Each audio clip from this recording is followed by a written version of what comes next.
पिछले एपिसोड में old man ने चेन पिंगन पर अपने किसी पावर का यूज किया था, जिसके बाद अगले सीन में हम देखता है कि चेन पिंगन अपने पेरेंट्स के सामने प्रे कर रहा था। लेकिन तभी इस वक्त यहाँ पर सियान यांग भागते हुए आता है और हम देखता है कि वो यहाँ पर छुप गया था। तब इसे देख चेन पिंगन उसके पास आता है और उससे पूछता है कि तुम क्या कर रहे हो। तब इस पर सियान यांग कहता है कि क्या तुमने कोई अजीब सी आवाज सुनी, जैसे कि किसी कैट की आवाज हो। तब यह सुनकर चेन पिंगन पूछता है क्या तुम्हें लगता है कि सोंग जिसिन है जो कि कैट या फिर जीगुई की नकल करता है। तभी हम देखता है कि सियान यांग जैसे यहाँ पर खड़ा होने की कोशिश करता है, चेन पिंगन की वो बेट टूट जाती है। फिर वो चेन पिंगन से कहता है कि मैंने तुम्हारे लिए काम खोजा है और इसीलिए तुम मास्टर रुआन के साथ में ब्लैक स्मिथ शॉप पर जा सकते हो जो कि स्वर्ण को फोर्ज करते हैं। मगर तभी अचानक से देखता है कि इसके मोटिलिटी ब्रिज में कोई प्रॉब्लम होने लगती है और इसीलिए चेन पिंगन काफी परेशान हो गया था। लेकिन सियान यांग को लगता है कि जैसा बेट के टूटने की वजह से हो रहा है, इसीलिए वो चेन पिंगन से कहता है कि चलो मैं इसे फिक्स करने में तुम्हारी हेल्प कर देता हूँ। मगर हम देखता है कि चेन पिंगन उसे इसके लिए मना कर देता है। इसीलिए सियान यांग कहता है कि चलो मैं यहाँ से जा रहा हूँ और अगर तुम्हें काम की जरूरत हो तो मुझे खोज लेना।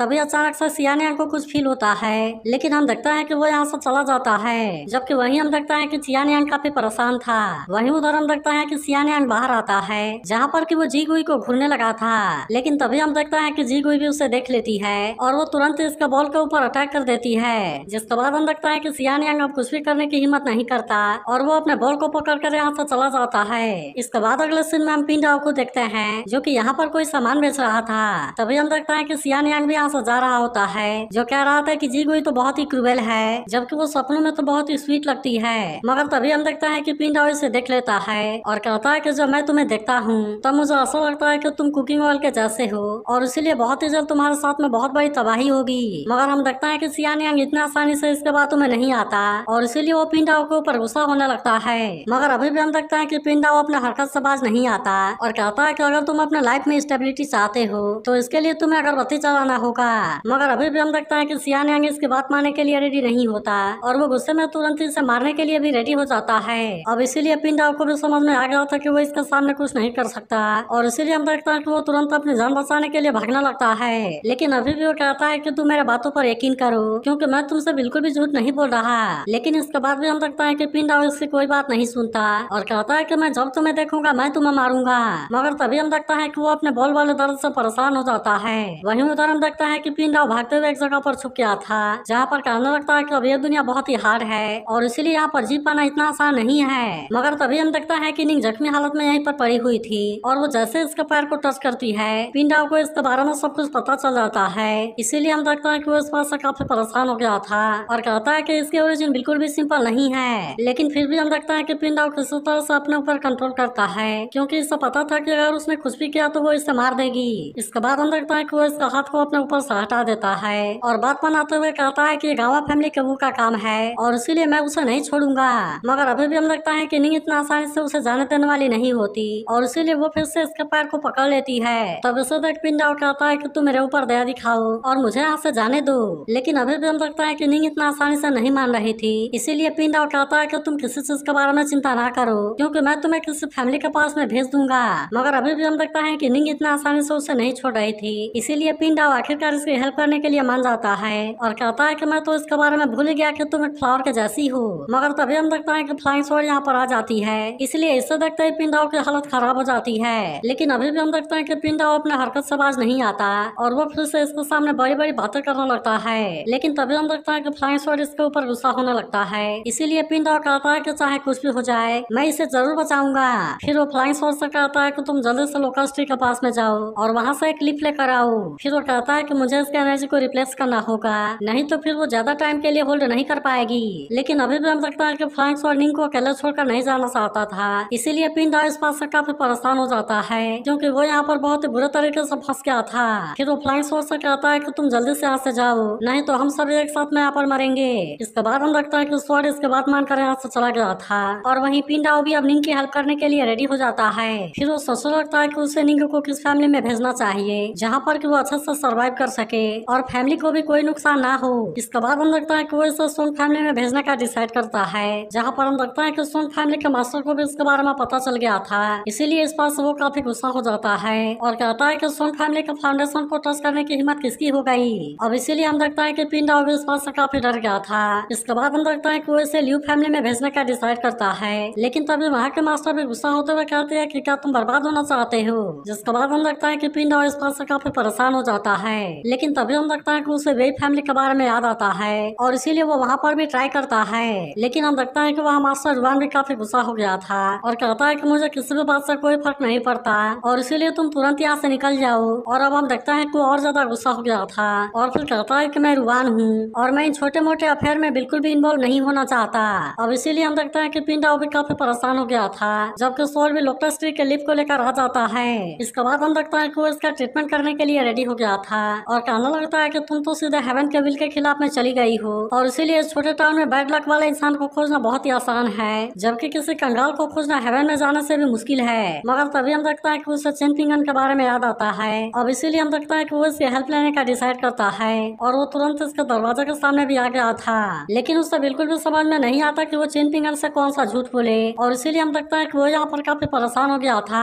मगर तभी हम देखता है कि चेन पिंगन यहाँ पर आ गया था और वो पिंडाओ से भी तुरंत अंदर आने के लिए कहता है, जिसके बाद हम देखता है कि पिंडाओ भी इस बात से खुश हो गया था और वो तुरंत इनिंग को लेकर अंदर जाने लगता है। लेकिन तभी हम देखता है कि फ्लाइंग स्वॉर्ड इसे रोक लेता है। इसके अलावा हम देखता है कि वो चेन पिंगन को भी डराता है और फिर उसने पिंडाओ को भी अंदर जाने से मना कर दिया था, लेकिन इस पर पिंडाओ कहता है कि तुम इस समय ये सब करना बंद करो क्योंकि अभी इसका लाइफ को बचाना बहुत ही जरूरी है। और अब इसीलिए हम देखता है कि फ्लाइंग स्वॉर्ड भी इसकी बात मानने के लिए रेडी हो गया था और पिंडाओ निंग को अंदर ले जाने के लिए रेडी हो जाता है। लेकिन वहीं हम देखता है कि चेन पिंगन को कुछ भी समझ में नहीं आ रहा था, जिस पर पिंडाओ कहता है कि तुम इसे तुरंत ही बेड पर ले चलो। लेकिन हम देखता है कि चेन पिंगन अभी भी इस बात से कंफ्यूज था। तब इस पर पिंडाओ कहता है कि तुम्हें इस समय ज्यादा सोचने की जरूरत नहीं है क्योंकि अभी के लिए इसकी जान बचानी सबसे जरूरी है। जिसके बाद हम देखता है कि चेन पिंगन भी इसके लिए मान गया था और वो पिंडाओ से पूछता है कि ये लड़की इतने बुरे तरीके से इंजर्ड कैसे हो गई। लेकिन हम देखता है कि पिंडाओ इसके सामने बुल फाइटिंग की झूठी स्टोरी बताता है और कहता है कि इसी में वो बहुत ही बुरे तरीके से इंजर्ड हो गई। लेकिन तभी फ्लाइंग स्वॉर्ड इसके ऊपर गुस्सा होने लगता है, इसीलिए पिंडाओ इसके बारे में ज्यादा कुछ नहीं बोलता।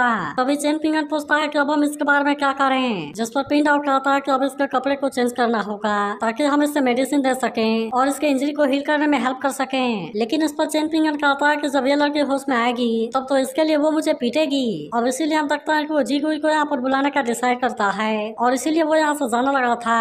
मगर तभी पिंडाओ इसे रोकते हुए कहता है कि अगर वो सब कर देती तो फिर मैं इसे लेकर तुम्हारे पास में क्यों आता। जिसके बाद हम देखता है कि चेन पिंगन आखिरकार इसके लिए मान गया था, लेकिन वही फ्लाइंग स्वॉर्ड पिंडाओ के ऊपर गुस्सा होने लगता है। तब इस पर पिंडाओ कहता है कि तुम उसके बारे में गलत समझने की कोशिश ना करो क्योंकि वह तो केवल तुम्हारे मास्टर के कपड़े को चेंज करना चाहता है। लेकिन अभी भी हम देखता है कि फ्लाइंग स्वॉर्ड इसकी बात मानने के लिए रेडी नहीं होता और इसीलिए वो तुरंत ही चेन पिंगन पर अटैक करने के लिए चला जाता है। लेकिन इसके बाद में हम देखता है कि उसने अपने आप को बचा लिया था और वहीं पिंडाओ फ्लाइंग स्वॉर्ड को पकड़ लेता है और फिर चेन पिंगन से कहता है कि तुम ये काम जल्दी से करो। जिसके बाद हम देखता है कि चेन पिंगन लड़की के ड्रेस को चेंज करने के लिए जाता है, लेकिन वो इसके चेहरे की तरफ देखता रह गया था।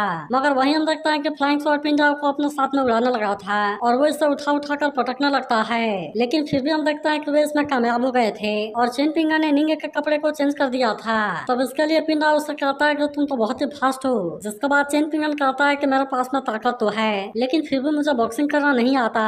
लेकिन हम देखता है कि पिंडाओ इसके बारे में ज्यादा कुछ नहीं बोलता और वो चेन पिंगन को मेडिसिन लाने के लिए भेजता है। लेकिन तभी हम देखता है कि चेन पिंगन किसी चीज के बारे में सोचने लगा था, इसीलिए पिंडाओ उससे पूछता है कि क्या हुआ। तब इस पर चेन पिंगन कहता है कि मैं आपसे एक फेवर चाहता हूँ और इसीलिए चाहता हूँ कि अगर मैं अचानक से कभी मर जाऊँ तो अगले लाइफ में मैं फिर से अपने ही पेरेंट्स का बेटा बनूं। तब हम देखता है कि पिंडाओ इस बात सुनकर उदास हो गया था और वो इसके इमोर्टलिटी ब्रिज की तरफ देखने लगता है। लेकिन अब हम देखता है कि चेन पिंगन मेडिसिन लेने के लिए जाने लगा था, इसीलिए पिंडाओ उससे पूछता है कि ये लड़की तो तुम्हें बाई चांस मिली है लेकिन इसके बाद तुम इसकी हेल्प करने के लिए क्यों मान गए। तब इस पर चेन पिंगन कहता है कि वो तो बहुत ही ब्यूटीफुल है और इसीलिए कोई बेवकूफी होगा जो इसकी हेल्प नहीं करेगा। लेकिन हम लगता है कि पिंडाओ अब इसके बारे में कुछ भी नहीं बोलता। लेकिन वहीं जब कुछ टाइम के बाद निंग भी होश में आ जाती है, इसीलिए पिंडाओ कहता है कि वैसे तो मैंने ही तुम्हें बचाया है लेकिन फिर भी चेन पिंगन ने तुम्हारी बहुत हेल्प की है और वो असल में गरीब लड़का है। फिर वो बताता है कि उसके पेरेंट्स मर चुके हैं और वो पोर्सेलियन पोटर के रूप में काम करता है। फिर वो निंग से कहता है कि अगर तुम कुछ जानना चाहती हो तो मैं तुम्हें बता सकता हूँ और इसीलिए मेरे सामने ऐसी कोई भी बात नहीं है जिसके बारे में मैं नहीं बता सकूं। लेकिन हम देखता है कि निंग केवल इसकी जान बचाने के लिए थैंक यू कहती है और फिर वो उससे पूछती है कि मैं आपको क्या बोलूं। जिसके बाद हम देखता है कि पिंडा इसे अपना नाम बता देता है और कहता है कि उस लड़के ने कुछ काम को सही तरीके से नहीं किया होगा, लेकिन फिर भी सही समय पर ये सब करना बहुत ही जरूरी था। अब इसीलिए वो निंग से कहता है कि तुम चेन पिंगन को इसके लिए ब्लेम ना करना। जिसके बाद हम देखता है कि निंग भी इसकी बात मानने के लिए रेडी हो गई थी और कहती है कि आप इसके बारे में चिंता ना करें। तब इसके बारे में सुनकर पिंडा भी कुछ नहीं बोलता और फिर वो निंग से पूछता है कि तुम यहाँ पर क्यों आई थी। तब इस पर निंग बताती है कि मास्टर वहाँ स्वॉर्ड मेकिंग के लिए बहुत ही बेस्ट है, इसीलिए मैं भी स्वॉर्ड को फोर्स कराने के लिए यहाँ पर आई थी और इसीलिए मुझे उम्मीद है कि वे मेरी भी हेल्प जरूर करेंगे। तब इस पर पिंडा कहता है मैं चाहता हूँ कि एकेडमी मास्टर खुद के लिए स्वॉर्ड को फोर्स करें और इसीलिए मुझे लगता है कि इतना आसान नहीं है। तभी हम देखता है कि चेन पिंगन भी दवाई लेकर यहाँ पर आ गया था। तभी हम देखता है कि निंग उसका नाम पूछने लगती है, जिस पर वो कहता है कि मेरे मदर का सरनेम चेन है और मेरा फादर का सरनेम भी चेंज है और इसीलिए सभी मुझे चेन पिंगन बुलाते हैं। लेकिन हम देखता है कि पिंडा ऐसी बात सुनकर हंसने लगा था और वो बताता है कि मैंने मेडिसिन देने के तरीकों को इस पर लिख दिया है और इसीलिए तुम 10 दिनों तक इसे लगातार दवा देना और इसीलिए तुम्हें 10 दिनों तक इसका ख्याल रखना होगा। लेकिन इसके बारे में सुनते ही चेन पिंगन काफी परेशान हो जाता है और कहता है कि आप इतना बड़ा काम मुझे दे रहे हैं। तब उस पर पिंडा कहता है कि मुझे सेरेमनी को अटेंड करने के लिए नानजियान कंट्री में जाना है और अब इसीलिए हम देखते हैं कि वो यहाँ से जाने लगा था। तब इस पर चेन पिंगन कहता है कि मैं तो पढ़ नहीं सकता और इसीलिए मैं ये मेडिसिन कैसे दूंगा। जिसके बाद पिंडा कहता है कि तुम्हें परेशान होने की जरूरत नहीं है क्योंकि मिस निंग इसके बारे में पढ़ सकती है। जिसके बाद हम देखता है कि चेन पिंगन अब कुछ भी नहीं बोलता, इसीलिए पिंडा उससे कहता है कि तुम प्रिस्क्रिप्शन को अच्छे से रखना क्योंकि यहाँ के ज्यादातर बुक प्राइवेट कलेक्शन से हैं और इसीलिए उन्हें खरीद पाना तुम्हारे लिए इतना आसान नहीं है। लेकिन फिर वो कहता है कि अगर तुम कैलीग्राफी सीखना चाहते हो तो तुम इसके बारे में प्रिस्क्रिप्शन फ्लर से सीख सकते हो। लेकिन अब हम देखते हैं कि पिंडा यहाँ से जाने के लिए रेडी हो गया था और इसीलिए वो निंग से गुड बाय बोलता है। जिसके बाद हम देखता है कि निंग भी इससे गुड बाय बोलती है और इसके अलावा वो इसके हेल्प के लिए इसे थैंक यू भी कहती है। मगर तभी पिंडा चेन पिंगन से कहता है कि मैं तुमसे कुछ बात करना चाहता हूँ और इसीलिए तुम बाहर आओ। जिसके बाद हम देखता है कि चेन पिंगन भी इसके लिए मान गया था, जहाँ पर पिंडा इसके मेमोरी के बारे में बात करने लगा था और कहता है कि अगले डोर में एक रीडिंग सीड है और इसीलिए अगर तुम्हें पढ़ना नहीं आता तो तुम इस वजह से मुझे नहीं रोक सकते। तब उस पर चेन पिंगन कहता है कि असल में मेरे पास में ज्यादा लाइफ नहीं बची है और इसीलिए मैं मिस निंग का ख्याल नहीं रख सकता। तब उस पर पिंडा कहता है कि तुम्हें तो मरने की बड़ी चिंता है और अब हम देखता है कि वो अपने किसी पावर का यूज करने लगा था और वो इससे इमोर्टलिटी ब्रिज के पास में लेकर आ जाता है। लेकिन हम देखता है कि चेन पिंगन को अभी कुछ समझ में नहीं आ रहा था और इसीलिए वो यहाँ पर काफी परेशान होने लगता है। मगर तभी अचानक से हम देखता है कि किसी शैडो ने इस पर अटैक कर दिया था और इस तरह से वो इसके एटर्नल ब्रिज को तोड़ देती है। जिसके बाद हम देखता है कि चेन पिंगन कुछ भी नहीं कर पाता।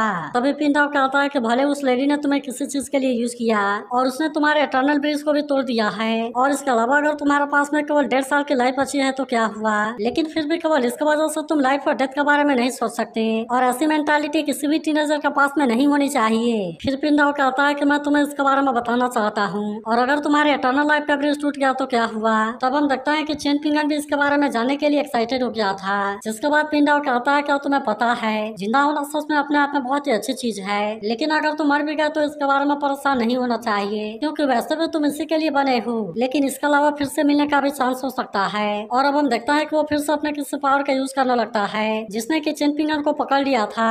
फिर वो पिंडा उससे कहता है कि क्या तुमने कभी इसके बारे में सोचा है कि चाहे तुम कितने भी घोर अंधकार में हो और अगर तुम वहाँ पर अपने पेरेंट्स से मिले तो फिर तुम्हारा मूड वहाँ पर कैसा होगा। तभी हम देखता है कि चेन पिंगन जैसे ही अपनी आंखें खोलता है उसे अपनी मदर अपने सामने दिखाई देने लगती है। लेकिन चेन पिंगन इस बात से काफी परेशान हो गया था, इसीलिए पिंडा ऐसा समझाता है कि अगर तुम्हारे पेरेंट्स तुम्हें इस तरह से देखेंगे तो क्या वे इस बात से तुम्हें खुश होंगे, तो क्या वे इस बात से खुश होंगे कि बेटा तुम भी यहाँ पर आ गए। फिर वो ऐसा समझाता है कि वह अभी भी ठीक है, लेकिन आखिरकार कोई भी अपने पेरेंट्स के साथ में कब तक रिइंकार्नेट हो सकता है और इसीलिए मैं तुम्हें बताना चाहता हूँ कि तुम इसके बारे में भूल जाओ। फिर वो कहता है कि सिंगजोंग के हेड मास्टर के पास में भी ऐसी एबिलिटी नहीं है और इसीलिए वो गुस्सा होते हुए कहता है कि तुम्हारे पास में ऐसी एबिलिटी कैसे हो सकती है जबकि तुम तो एक ऐसे कंगाल हो जिसके पास में खाने के लिए भी कुछ नहीं है। जिसके बाद हम देखता है कि चेन पिंगन को भी इसके बारे में समझ में आने लगा था और वो अब इसके बारे में कुछ भी नहीं बोलता।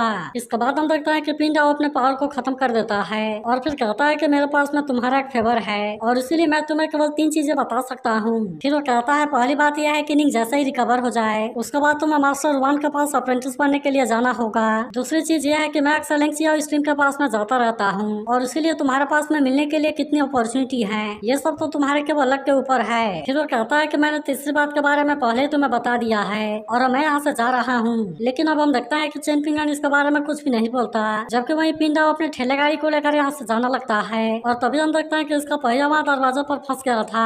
तब इस पर पिंडा और चेन पिंगन से हेल्प करने के लिए कहता है, जिसके बाद हम देखते हैं कि चेन पिंगन भी इसके लिए मान गया था। फिर हम देखते हैं कि पिंडा अब यहाँ से जाने के लिए रेडी हो गया था और फिर कहता है कि तुम्हें जो कॉपर कॉइन मिले हैं वे बहुत ही कीमती हैं, इसीलिए मैं चाहता हूँ कि तुम उनको अच्छे से रखना और इन दिनों तुम ज्यादा टाइम के लिए बाहर जाने की कोशिश ना करना।